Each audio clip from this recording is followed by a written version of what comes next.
Have you found yourself standing alone in a corner at a social gathering because you've run out of conversation topics? Again? Don't worry, we've got you covered. Without any further ado, let's start amazing your audience with this question. Where does it rain diamonds? If you think the answer is Disneyland, you're wrong, but bless your heart. Here on Earth, rain is made of water, but elsewhere in the solar system, conditions can be far more extreme. The atmospheres of some planets have unusual compositions that create completely different kinds of weather. So, on which planet are diamonds falling from the sky? Scientists believe that the ice giants Uranus and Neptune may experience diamond precipitation. The extreme atmospheric pressure on these planets can compress carbon into solid diamonds, which then fall like rain. This fascinating factoid is sure to have caused a few jaws to drop, and as you gaze into their gaping oral cavities, chances are you'll spot a shapeless rubbery clump in one of them. The perfect segue to your next talking point. What happens if you swallow gum? And yes, that's gum with a G. If you're looking for an answer to that other question, just remember these two words. Pineapple juice. Anyhow, chances are that your parents told you as a kid that swallowed gum stays in your stomach for 7 years. We hate to break it to you, but your parents are liars. So what really happens? Your body cannot digest gum because it's made of a rubber-like base. However, it does not stay in your stomach. It moves through your digestive system like other indigestible food and eventually leaves your body, shall we say, the natural way. Seems like we landed downstairs after all. What are your gum-related stories? Do you like gum in your mouth? I mean, nobody likes gum in their hair. As you provocatively pose these questions, your audience is already transfixed and titillated, both by the new information and your suave delivery, you incorrigible enchanter you. Now you must be careful not to lose their attention, so instead of recounting some trite anecdote from your run-of-the-mill childhood, ask them this. Which organ grows back? If you said hair or nails, you're wrong. These aren't organs, silly, they're just dead cells. Real organs are alive, and most of them cannot regenerate once they are damaged. That is why injuries to vital organs are usually permanent and serious. But there is one major exception in the human body. The liver. Not only does your liver go well with some fava beans and a nice Chianti, it also has the unique ability to regenerate itself. Even if a large portion is removed, it can grow back to its original size over time, as long as enough healthy tissue remains. Naturally, your audience is stunned by this awfully interesting and strangely appetizing fact. Your towering intellect and inexhaustible knowledge have your listeners salivating for more, and your charm has them purring like kittens. Speaking of which, why shouldn't you kiss your cat? I mean, look at it.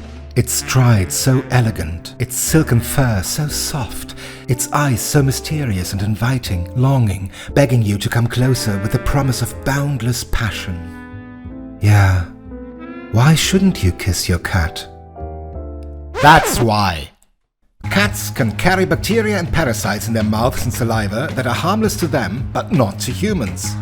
Close contact like kissing can increase the risk of infections, especially for people with weaker immune systems.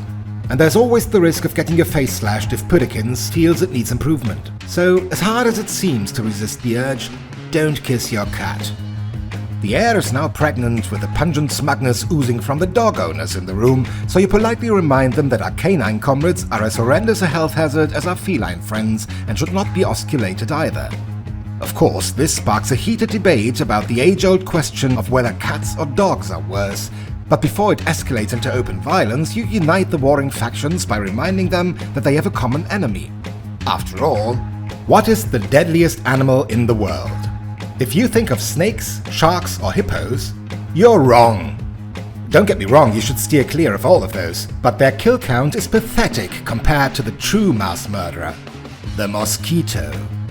This devious little bastard lands on your skin, saws through your epidermis with specialized mouth parts, and draws your blood out as if it were sucking on a Capri Sun. But it's not the blood loss that will kill you, it's diseases.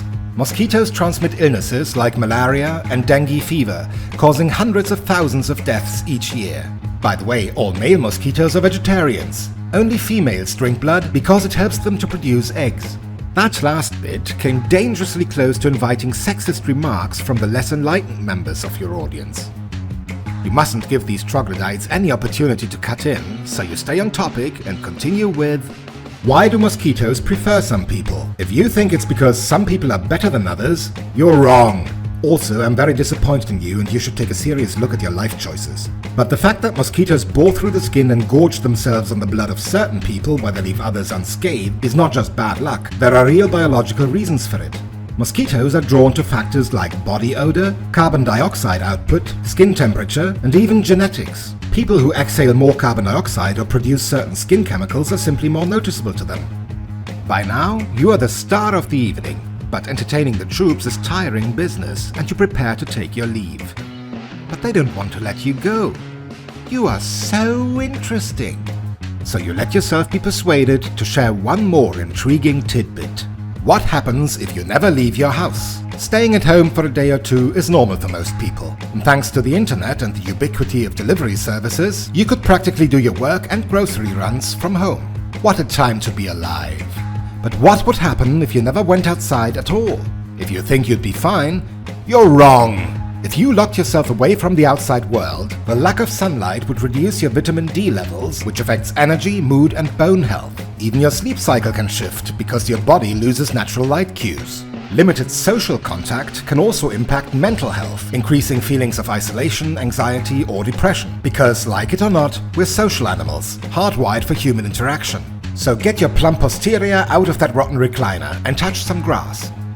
And with that, you say your goodbyes, ending the evening on your own terms. Always leave them wanting more. On your way home, you subscribe to this channel to ensure that you don't miss the next delivery of tremendous trivia with which you can shine at future parties. There's absolutely no question, this video gets a thumbs up from you, and you feel an irresistible urge to leave a grateful comment. Until next time, take care.